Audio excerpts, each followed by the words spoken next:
Hi, this is Glenda. This is just a little quick video. Joyce suggested after the last video on the using the dimensional punch to make flat flowers like these, that the design actually looks like a chevron.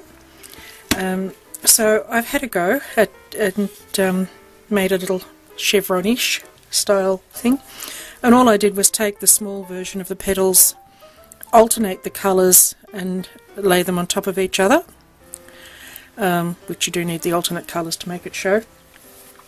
So it's, as I said, it's chevron-ish. I'm not sure if that's exactly what she had in mind, and maybe she'll show me when she has a go herself. And then it got me thinking, oh, I've got this punch that I have had forever. It was one of the very first I got for doing corners. I never use it for anything. And I thought, ooh, that would make chevrons. And the advantage of this is you do use two colours of paper, and you've got a bit more texture than if you use something like washi tape or just designer paper. At least that's my excuse for it. And of course, if you make two strips, you can put them together and you can continue your pattern. I did get a bit of a line there where they join, but so you get the same thing if you're using washi tape or something as well. And it's probably not really worth a tutorial on it, but I'll show you anyway, because otherwise this video is going to be like a minute long. All I did was take some tape, put it on a piece of paper,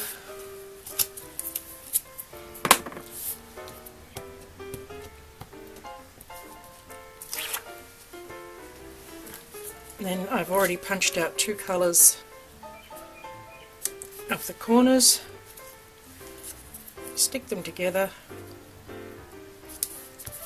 try to keep straighter than I do, but it doesn't actually matter because when you trim it down, you trim it to whatever is straight. Except that if you go too crooked you end up coming off your tape, which did happen to me, and I had to put more tape down, so it's not exactly the end of the world. You probably can't see that, but I am gradually going downhill. Yeah, not sure what the answer to that is, except that I do everything skew-iffy.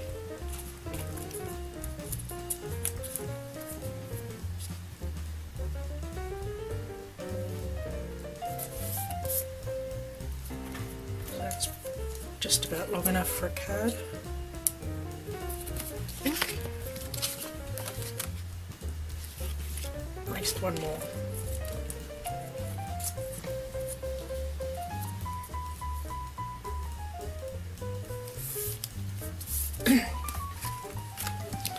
Just put my sheet away, grab my ruler, and I found it was much easier to use a ruler and a knife than to try and use my paper cutter. It's just too fiddly. So one preferably that's clear with lines, like the Tim Holtz one, and you want to line up where all your little joins are, but then also line up along the middle. So if you have gone crooked at all, it just helps straighten it all. You're going to cut off all the little triangles.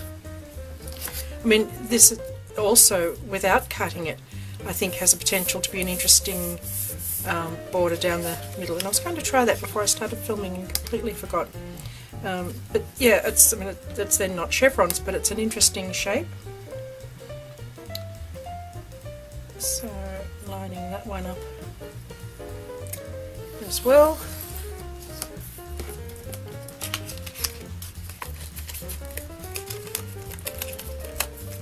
Probably need a new blade.